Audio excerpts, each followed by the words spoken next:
Hello everyone. I have promised you guys that I'm going to do a update on the braking portion of the car. We are having some difficulties. Just to quickly recap, I got 3 different brakes, brake calipers. I got the original small brake from Opel Manta, the early model, which I wanted to upgrade it for Volvo 4 piston calipers. Sadly though, we have some clearance issues with the wheel because it's rubbing on the wheel. Now this is a ATS classic wheel.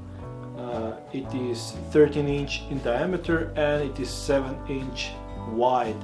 Now it has an AT of 20, but we are having some troubles even though I put on some spacers about 10 millimeters just to kind of try to wiggle it in to kind of offset the wheel out and maybe get more space, but it's not helping. I think we're going to have to put this idea to the side.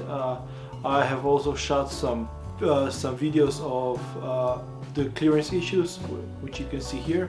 I think it's still a good option and it fits onto the Manta A front axle component, which is awesome, but the caliper is a little bit big and I tried to take it apart. I got problems with one bolt, but it was enough to kind of see how the channels are made on the inside. And the problem is that we cannot even work with an angle grinder just to kind of take off a few millimeters or anything. It's just not enough space in there. It would be underneath a 14-inch wheel or 15-inch wheel. That should be okay, but I have a plan to stick with the classic look, so this is going to be determined by wheels, of course. But we're still not done. I still have one ace up my sleeve that I'm going to try now, but I'm afraid that the Volvo calipers are not going to work. So I'm either going to give it to a friend that has an E21, which is a common car that gets the Volvo upgrade, just because the E21 brake is similar than the Volvo, but it's 2-piston, and this is the thing that we're going to focus on next. Maybe we can get the Girling, I think those are Girling calipers from E21 on, get them widened and make space for a ventilated disc that is of course wider. Now if we take this off just to kind of see, this is the wheel that I've been talking about. It's 7 inch in width and 13 inch in diameter. Let's put this aside.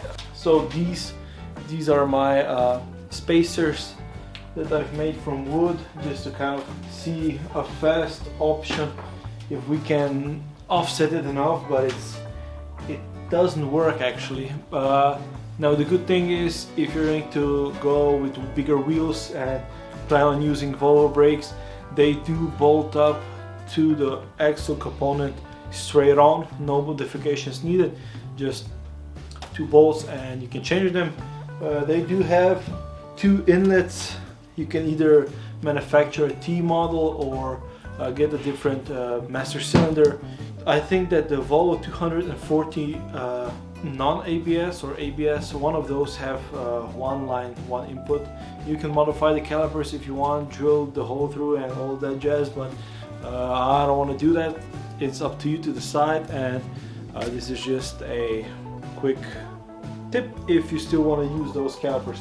Now let's get this caliper off, do the E21 upgrade still. We're going to compare pad sizes and stuff like that, so you will see why we're doing certain things. So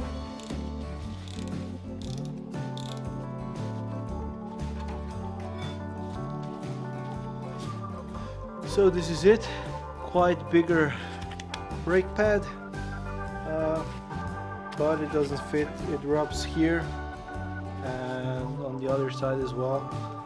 So the problem is that you have 2 holes here, and then you have a channel that goes in here that transfers the braking fluid from this half to the other half, and this channel is moved completely on the top, so you cannot grind anything here or anything, so it is how it is. But let's find the other option. So we are back at it.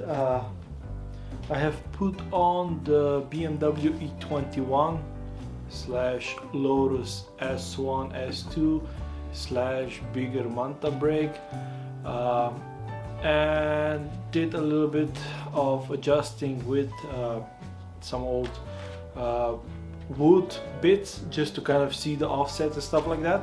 I have also put all the 3 calipers onto the workbench, so we're going to take a look at the differences between them and discuss why we're doing this, what is going to be the benefit, and how we are imagining this to go. Now, I have a strong feeling that the upgrade that I'm going to focus on now is going to be possible just by browsing at forums and also what I'm currently seeing here, because when you're on the forum you never know who the guy writing stuff is and if everything is true, because sometimes stuff aren't as easy as it looks, or something. There also can be a mistake when someone gets a part and then is not quite sure which car it's from and then writes forward, and this is how false informations take place. So we're going to take a look now. I'm going to take you closer and we can discuss what we've got. As it says here, it's a 48mm piston. So with these bits here we can then widen this thing and put pads and a ventilated roller that will help with the cooling. So this is it. I have put on kind of like a spacer just so we can kind of take a wheel and put it on somehow using one hand. There you go. Okay, so the wheel is on now, and as we can see here, we have no clearance issues. Yes, this is good news. Everything is rotating nicely. The bearings are a little bit dry. We are going to probably need longer studs here. Might go with smaller spacers. This is probably the setup that we'll be using. Of course, everything needs to be taken apart, cleaned, maybe sandblasted, stuff like that. Get all the gaskets, get all the pistons, stuff like that. This is what we've got here. Volvo 240 brake with a noticeably bigger braking pad. These are the original Manta brakes. As we can see, quite substantially smaller brake pads. And then we have the BMW E21 brake. Sadly, I don't have a brake pad here, but considering this length here, this one is bigger, so it will be somewhere between those two. They were on BMW E21s, Lotus Esprit, and I think even Opel Manta, so they do fit. It will be good. And this is it. Man, I wish that Volvo brakes would fit, but what are you gonna do? It is what it is. Okay, so I know that the lighting conditions for this video weren't exactly great, but we are in the basement, so this is just a small workshop just to kind of fiddle with the small stuff. But yeah, this is the quick comparison. As I've said before, I think you can fit Volvo brakes on Opel Manta, and I think they could run with bigger wheels and it shouldn't be a problem. They should give you plenty of stopping power and you have a substantially bigger brake pad.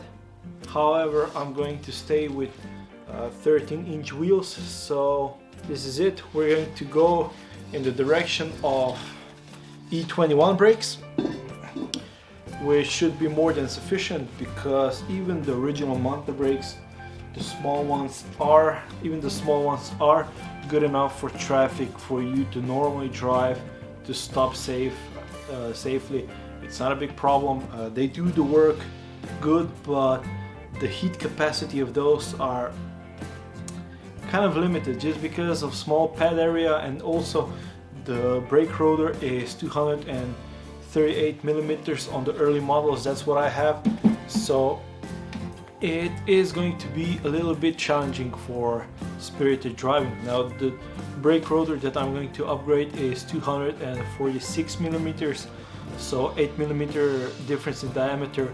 Not a whole lot. I was hoping if we could fit the Volvo brakes to kind of go up to 260 millimeters, but sadly that will not be realistic because they rub. So sadly they rub on the wheel. So okay.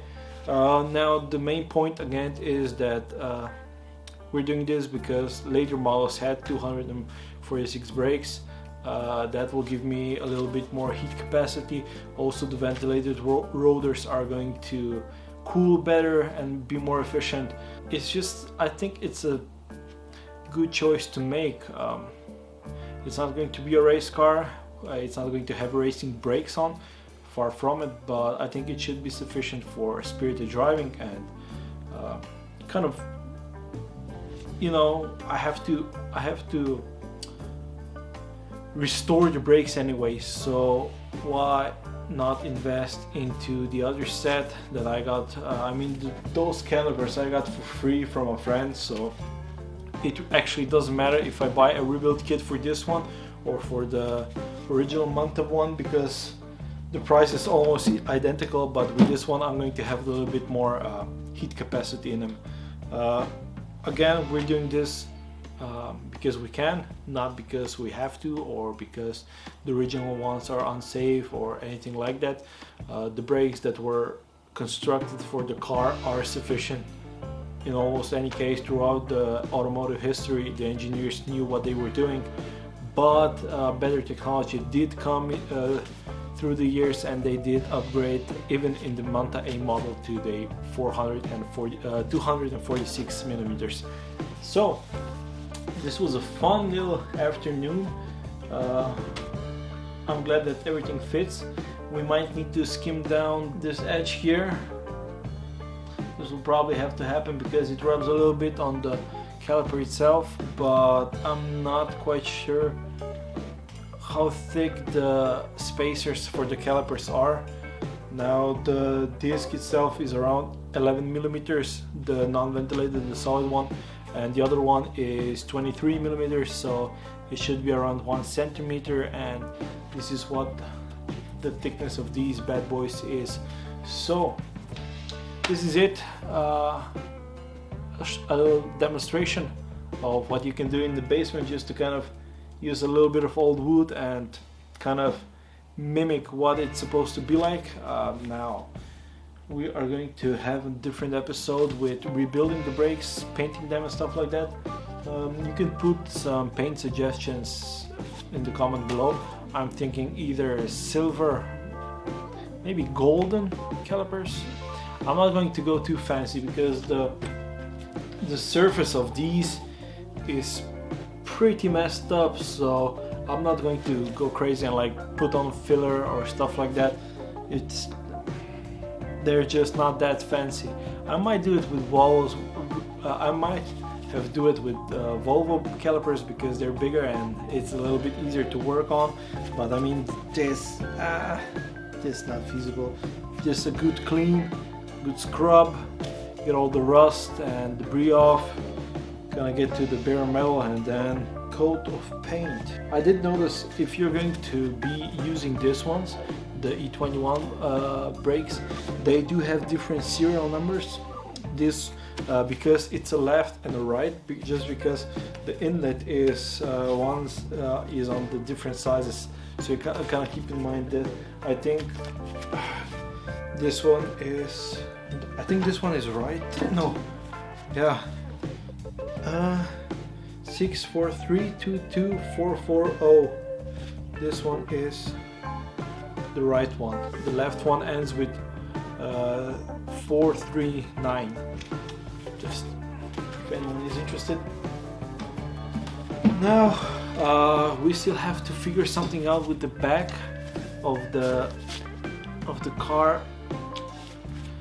I know that some fancy builds from Germany have disc brakes on the back.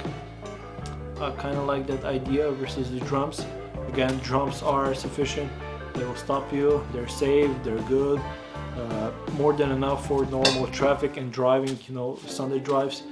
But if we were ever to visit a racetrack, a little bit better cooling of the brakes might help, and these brakes are a little bit better in that regard. So we will see. Thank you all for joining in and have a pleasant day. Bye.